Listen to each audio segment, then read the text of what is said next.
भुजश्यामलकोमलाङ्गम् शीताशमारोपितवामभागम् प्राणो महासायकचारुचापम् नमामि रामम् रघुवंशनाथम्।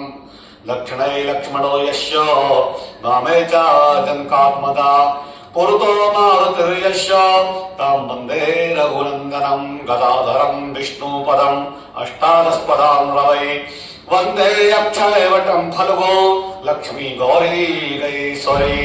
यत्र विष्णुपदं द्रव्य दर्शनात् पापनाशनम् स्पर्शनं पूजनं चैव पितॄणां मुक्तिहेतवे। गदाधरं गयावाशं पित्रादीनां गतिं प्रदाम् धर्म अर्थ काम मोक्षार्थं योगदं प्रणमामहम्। बोले श्री गयाधर भगवान की, विष्णु भगवान की, वृंदावन बिहारी लाल की, सत्य सनातन भगवान की जय।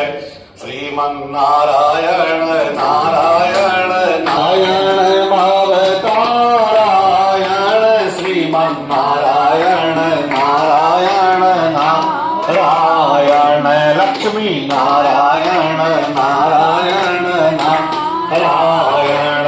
शंकराचार्य गदा पादमें विराजे गले कौस्तुभमणिधारा यण श्रीमन्नारायण नारायण नारायण भजमन नारायण नारायण नारायण। जो कोई भक्ति करे माधव की, जो कोई भक्ति करे माधव की, मातु पिता गुरु नारायण श्रीमन्नारायण नारायण नारायण भजमन नारायण नारायण नारायण लक्ष्मी नारायण नारायण नारायण। बोले विष्णु भगवान की, श्री गया धाम की, गौ मैया की जय,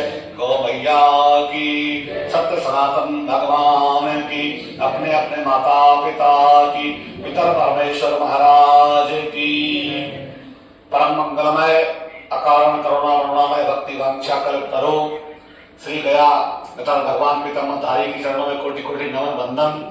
आप सभी इतनी श्रद्धा से अपने पितृ भक्त की भांति पितरों की भक्ति में आप लीन सभी कोगला परिवार को हृदय से साधुवाद। आप लोग इतनी मेहनत करके तन्मयता से अपने बच्चे परिवार व्यापार छोड़ करके पितरों की समर्पित यात्रा में पितृपक्ष मेला में आप गया में पधारे। भगवान आपको सुखद और मंगलमय आपकी जो मनोकामनाएं हैं वो आपको प्राप्त कराएं। जैसा कि आप जानते हैं कि आज हम लोग रहा है कल के कथाक्रम में महत्व में हम लोग चर्चा कर रहे थे कि गया के सीता कुंड की भगवान किस प्रकार से सीता जी ने उनको बालू का पिंड दिया और भगवान दशरथ जी भगवान के पिताजी जो दशरथ जी से राजा चक्रवर्ती वो वैकुंठ लोक को चले गए। सीता जी ने गवाए बनाए 5 और अलग अलग करके एक ब्राह्मण थे वहां पर और गाय थी, तुलसी जी थी, नदी थी। उन्होंने श्राप दे दिया कि आपने झूठ क्यों बोला। भगवान राम लौट के आए तो राम जी ने कहा कि हम कैसे समाज मानेगा, हम तो मान लो मान लेंगे लेकिन हम समाज को भाइयों को और परिवार को कैसे दिखाएंगे कि हमने गया जी में पिंड किया, पिताजी ने हाथ निकाला। बोले कि नहीं हम आपकी पत्नी है, देखिए यहाँ अक्षयवट है, फल्गु नदी है, ब्राह्मण देवता है, सभी गौ मैया है। तो सभी ने मुकर गए। सिर्फ अक्षयवट ने कहा कि नहीं हमने जो है देखा है कि दशरथ जी ने हाथ निकाला। तो जो है उन्होंने कहा कि वृंदावने बटो बंसी गया वृंदावने बटो बंसी प्रयागे न मनोरथा गयायाम अक्षय ख्यात निष्कुंभो पुरुषोत्तम। ये 5 तरह के अक्षयवट हैं इस संसार में, जो कि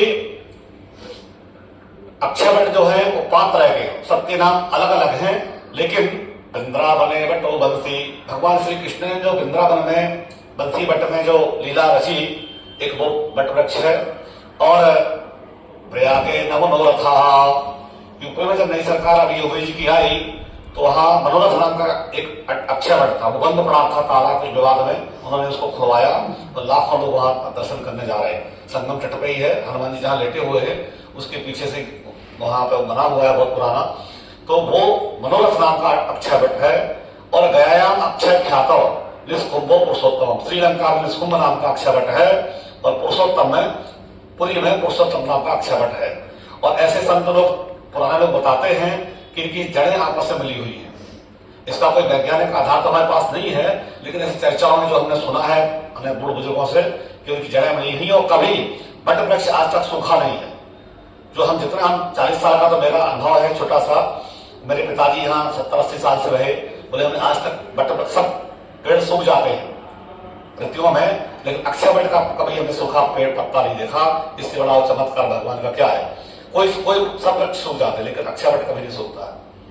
तो ऐसा वहां का अक्षय धाम है और अक्षय वट यहाँ गया में साक्षात विराजमान है। तो सीता जी ने उनको वरदान दिया, तो सब कुछ इनको श्राप दिया था गौ मैया को, कहा कि ठीक है आपका मुख अपवित्र रहेगा क्योंकि आपने वचन से अशुद्ध बोला, झूठ बोला, लेकिन आपका जो है पृष्ठ भाग तो गाय का लेकर मूत्र से बिना कोई पूजा नहीं होती है। गाय के गोबर से गणेश जी बनते हैं। हिंदू धर्म में जितनी पूजा पूछिए, अगर आपको कोई नजर लग गई कुछ हो गई तो आप गाय के पूछ का झाड़ा मारिए, सब नजर दूर हो जाएगी आपकी। यशोदा मैया का नाक की लला की सब उसी से पूछ से उनको झाड़ा मारते थे। तो गाय की इतनी 33 कोटि देवताओं का वास गौ मैया के अंदर है, प्रविष्ट है। और इस प्रकार से सीता जी ने सबको साक्षी दक्षिणा दिया, जो आप रोज ब्राह्मणों को दक्षिणा देने गया के। तो इस प्रकार से यहाँ का जो पिंडदान आपने किया, श्राद्ध किया इस शरीर के द्वारा। श्राद्ध के बहुत से अंग हैं। श्राद्ध कहते हैं कि जो श्रद्धा से दिया जाए पितरों के लिए, वो श्राद्ध है। अब श्रद्धा क्या है? आज तक किसी से पूछोगे श्रद्धा क्या है तो वो ये नहीं बोलेगा हमारी मनमानी, मैंने हम जो चाह रहे वो श्रद्धा है। श्रद्धा का अर्थ शास्त्रों में है कि 10 अंग आपके झुक जाएं, जैसे आप लोग के झुक रहे हैं, कर रहे हैं कि देखिए आकर और यहाँ से इतना मेहनत सब परिवार को ला करके आप सभी जन, चाहे बूढ़े हो चाहे जवान हो चाहे युवा, सब लगे हुए हैं अदालत में और सबकी अपनी अपनी एक भूमिका है, कोई किसी का मुकाबला नहीं है। लेकिन जो इस चीज को आगे आते हैं, जो लीड करते हैं, उनका स्वभाव कैसा होना चाहिए, उनको कैसा रहना चाहिए, वो हमको यहाँ दिख रहा है कि आपके जो पुत्र हैं परिवार के ही, वो किस तरह से सबको लेके चल रहे हैं। विधिक सामान को लगाना, सब करना, सबको लेके चलना और जिम्मेवारी की तरह जैसे वो अपना पदभार संभालते जिम्मेवारी के, वैसे पुत्रों का भी कार्य कर रहे हैं। तो इसके लिए हम हृदय से आशीर्वाद देते हैं आप लोगों को, ऐसे परिवार में आपकी सहमति बने, ऐसे लोग आप लोग का और ऐसे पुत्र उत्पन्न हो के कुल में कि आपका नाम ऐसे बने कि जो पितरों का इस तरह से कार्य करे, माता पिता का नाम को आगे बढ़ाए।